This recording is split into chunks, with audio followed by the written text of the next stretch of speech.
আজকে এমন একজন মহামানবের বিষয়ে আলোচনা করার জন্য, বক্তব্য দেওয়ার জন্য আসলে বলা হয়েছে। আসলে তার বিষয়ে আলোচনা করলে সারাদিনেও শেষ করা সম্ভব নয়।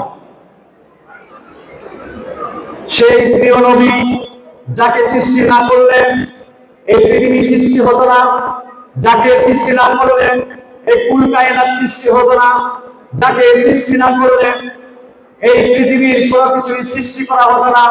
সেই প্রিয় মহানবী হযরত মুহাম্মদ সাল্লাল্লাহু আলাইহি সাল্লাম আমাদেরকে শিখিয়েছেন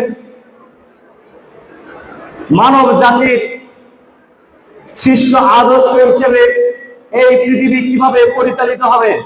তার জীবন ছিল সত্য, ন্যায়, মানবতা, ক্ষমা, দয়া ও শান্তির অনন্য শিক্ষা। রাসূল সাল্লাল্লাহু আলাইহি সাল্লাম আমাদের শিখিয়েছেন অন্যায় থেকে দূরে থাকতে, অসহায় মানুষের পাশে থাকতে, প্রতিবেশীদের অধিকার রক্ষা করতে এবং মানুষের সঙ্গে ভালো আচরণ করতে। তিনি শুধু মুসলমানদের জন্যই নয়, সমগ্র মানব জাতির জন্য এসেছিলেন রহমত নিয়ে।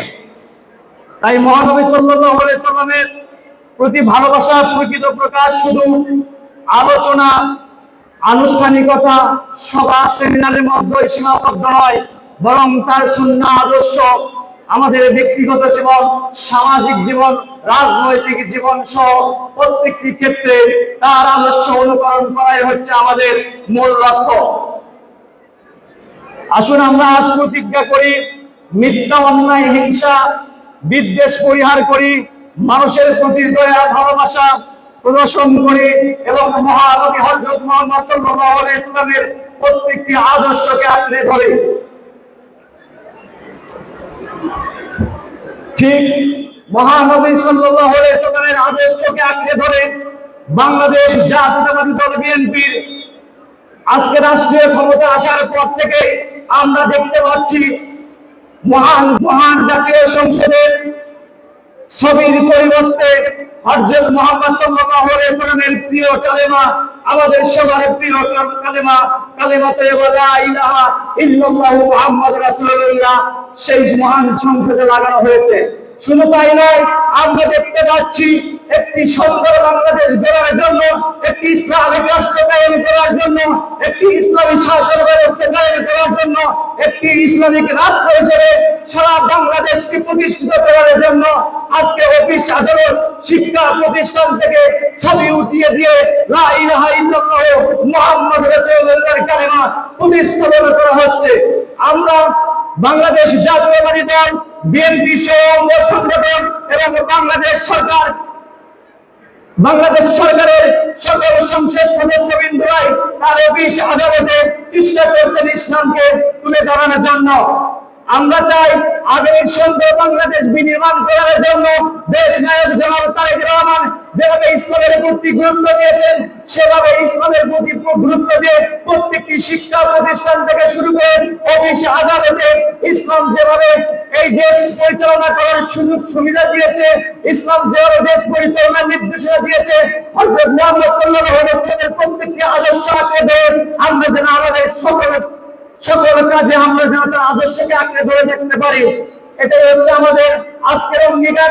সেই সাথে আমি সবাইকে অনুরোধ জানাবো, আমাদের প্রিয় নবী, মানবতার মুক্তির অগ্রদূত, যাকে সৃষ্টি না করে পৃথিবী সৃষ্টি হবে না, তাকে নিয়ে এই বাংলাদেশ সহ সারা পৃথিবীতে যখন কোনো প্রযুক্তি হবে, তাকে নিয়ে দেখবেন একটি দল হিংসা, বিদ্বেষ ছড়ায় তাদেরকে নিয়ে উল্টো পাল্টা বক্তব্য দেয়।